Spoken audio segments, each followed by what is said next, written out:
नमस्कार दोस्तों, मैं अमर कुमार मूवीशाला के मंच से आपका एक बार फिर से स्वागत करता हूं।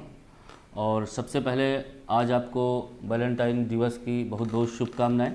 हालांकि कुछ लोगों का मानना है कि ये पश्चिमी सभ्यता की देन है, लेकिन मेरा अनुभव यही रहा है कि प्रेम, करुणा या जो भी मानवीय मूल्य हैं वो कभी सीमाओं में नहीं बनते।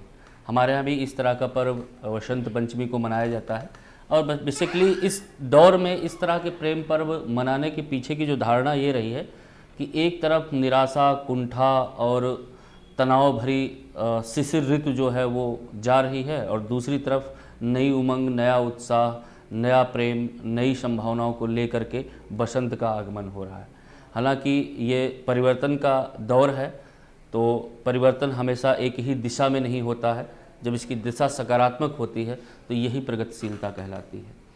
और यह प्रगतिशीलता आजकल बीपीएससी के पाठ्यक्रम में कुछ ज़्यादा ही देखने को मिल रही है। पिछले वीडियो में हम लोगों ने निबंध पे जो बदलाव हुए हैं, आयोग के चेयरमैन श्री अतुल प्रसाद जी ने जो स्टेटमेंट दिया कि हम वैचारिक निबंध पूछेंगे, लोकोक्तियों से निबंध पूछेंगे और उसके लिए कोई बुक और जीएस पढ़ने की ज़रूरत नहीं है, तो उस पर हम लोगों ने एक वीडियो तैयार करके आपको दिया।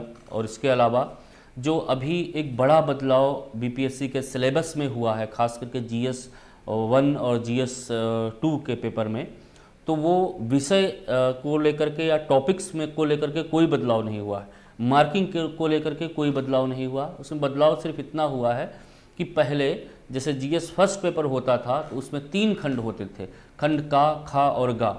खंड का में 6 क्वेश्चन होते थे, खंड खा में 5 क्वेश्चन होते थे और खंड गा में 4 क्वेश्चन होते थे। तो कुल मिला के 15 क्वेश्चन होते थे और आपको उसमें से 8 क्वेश्चन करना होता था। उसमें आप फ्री होते थे कि किसी एक सब्जेक्ट का 40% एरिया अगर हमने तैयार कर लिया है तो हमारे क्वेश्चन उससे फंस जाते थे। लेकिन अब ये बदलाव जो नया बदलाव हुआ उसने इस व्यवस्था को ख़त्म कर दिया है। अब बेसिकली 14 क्वेश्चन ही पूछे जाएंगे आपसे, जिसमें खंड आ से आपके 3 क्वेश्चन होंगे, जिसमें पहला क्वेश्चन कंपलसरी रहेगा और वो 4 पार्ट में रहेगा, यानी 100 वर्ड्स के आपको 4 क्वेश्चन लिखने होंगे।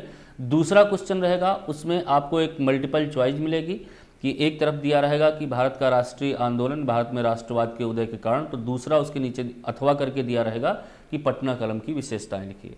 इसी तरह तीसरा क्वेश्चन जो खंड का रहेगा उसमें कोई आधुनिक भारत का दे देंगे कि असहयोग आंदोलन की का मूल्यांकन कीजिए, और नीचे मौर्य काल की कला के बारे में पूछ लेंगे।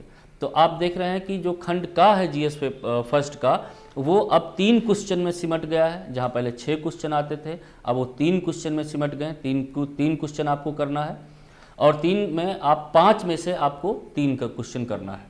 मतलब आपको जो चॉइस दी जाएगी कुल मिला के कि 2 मतलब खंड का जो नंबर 1 है वो कंपलसरी रहेगा, 4 पार्ट में होगा। जो खंड का नंबर 2 क्वेश्चन है उसमें अथवा करके क्वेश्चन दिया रहेगा, और खंड गा का जो तीसरा क्वेश्चन है खंड का जो तीसरा क्वेश्चन है उसमें भी मल्टीपल चॉइस दी रहेगी। इस पर हमने एक स्पेशली वीडियो बना दिया है। आप लोग सिलेबस में क्या बदलाव हुआ है, आपकी रणनीति कैसी होनी चाहिए, इस पर बखूबी देख सकते हैं। चूँकि परिवर्तन इतना बारीक है और इसमें तैयारी की जो दिशा है वो पूरी बदल दी है। आपके पास जब तक एक अच्छी रणनीति नहीं होगी, आप समय पर कोर्स नहीं ख़त्म करेंगे, आप अगर रिवाइज नहीं कर पा रहे हैं, आपको अगर समझने में समस्या आ रही है, तो आप यकीन मानिए कि आपका एक लंबा समय सिर्फ इन चिंताओं में चला जाएगा और हाथ में कुछ खास नहीं आ पाएगा। इसके लिए मूवीशाला ने एक नया बैच लॉन्च किया है, Bihar civil academy 68 BPSC mains team. तो ये हमारे देश के सबसे अच्छे टीचर्स हैं जिन्होंने बीपीएससी के लिए विशेष कार्य किया है। आइए एक बार हम सब का परिचय आपसे करा देते हैं। इस बैच का हम लोगों ने जो नाम दिया है वो हर हर महादेव बैच है। इसका नामकरण के पीछे यही मानना है कि जो हर तरह की समस्याओं को हर ले और आपको सफलता के करीब ला दे, वही। और महादेव का मतलब है कि एक ऐसा विचार, एक ऐसी मानव की विराट संभावना जो आपको महानता के शिखर पे पहुंचा दे, कि मानव का देवत्व बनने की यात्रा जो होती है। और देवत्व आप तभी प्राप्त करते हैं, जैसे कहते हैं देवत्व के रूप में हम भगवान का नाम लेते हैं।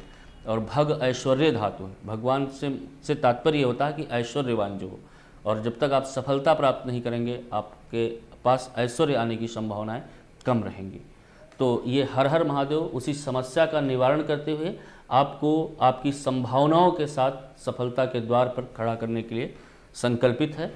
एक बैच हमारा 13 फरवरी से स्टार्ट हो चुका है, दूसरा जो है वो 15 फरवरी से स्टार्ट होगा और तीसरा 20 फरवरी से स्टार्ट होगा।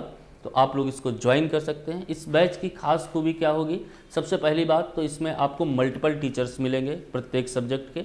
अब ऐसा नहीं होगा कि आप टीचर्स का वेट कर रहे हैं कि कब आपका वीडियो कंप्लीट होगा, कब वो दिखाएंगे। कई बार तो एग्ज़ाम हो जाता है और वीडियोस आपको नहीं मिल पाते हैं, कई बार आपको मटेरियल्स नहीं मिल पाते हैं, कई बार आपको रिवाइज़ नहीं कर पाते हैं, कई बार आप टेस्ट सीरीज़ नहीं दे पाते हैं। इन सारी समस्याओं का निदान इसमें एक साथ किया गया कि आप पहली बात आपको मल्टीपल टीचर्स मिलेंगे, दूसरी बात आपका पर डे टेस्ट होगा, वीकली टेस्ट होगा और मंथली टेस्ट होगा। इसके अलावा आपको मटेरियल जो कि तैयार हो चुका है, नए सिलेबस के अकॉर्डिंग तैयार हो चुका है, उसकी सारी बुक्स मोबीशाला के पास अभी अवेलेबल हैं, लगभग सारी चीज़ें। और इस तरह की सारी आपको बुकलेट्स जो हैं वो प्रोवाइड की जाएंगी।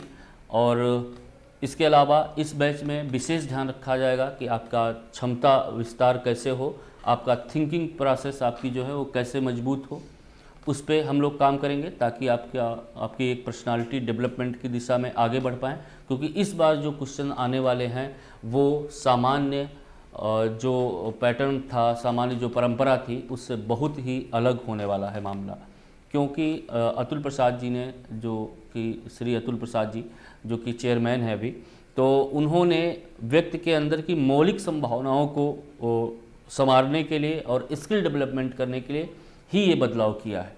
अभी उनका एक स्पीच आया था कि निबंध में हम वैचारिक निबंध ही पूछेंगे या दार्शनिक बेस पे पूछेंगे, उसके लिए बुक्स नहीं पढ़ना है, जीके की किताब नहीं पढ़ना है। उसके लिए भी मैंने एक वीडियो बना दिया है, आप लोग उसको देख सकते हैं ताकि आपको ये पता चल सके कि निबंध के लिए आपको जीएस पढ़ना है, करंट अफेयर पढ़ना है, G20 पढ़ना है कि नहीं पढ़ना है, ये सारी चीज़ें आप जान सकें। तो अब बैच के बारे में आप जान ही गए हैं कि ये 13 फरवरी से स्टार्ट हो चुका, 15 और 20 जो है इसके 2 नए बैच अभी और आने वाले हैं।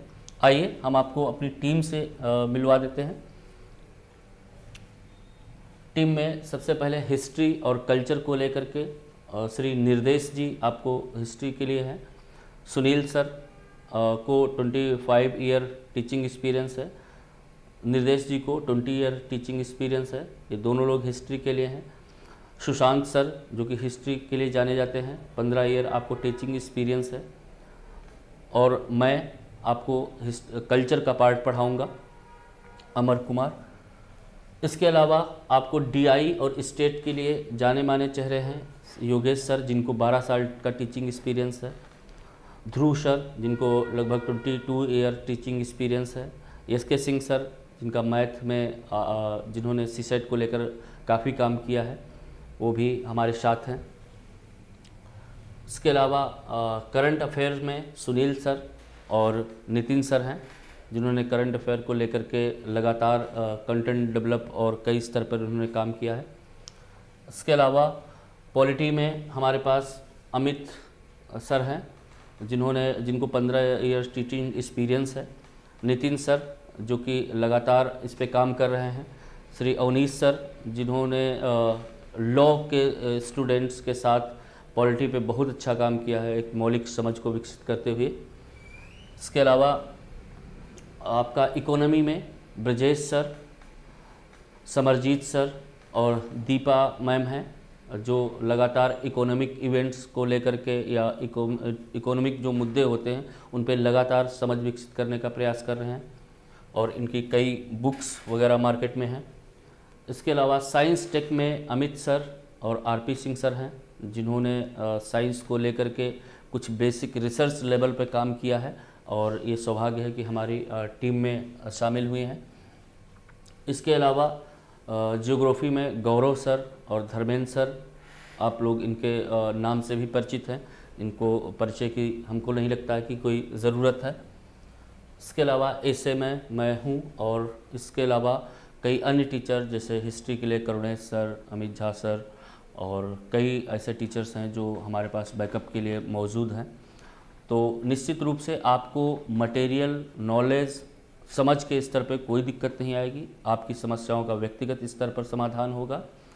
और इसके अलावा प्रयास यही है कि इस बार आपका सिलेक्शन हर हाल में हो। आप जितनी मेहनत करते हैं उसकी एक सही रणनीति में हो, आपके प्रयास सफलता की ओर उन्मुख हों, आप सफल हों, यही शुभकामना है। जय हिंद, जय भारत। Thank you.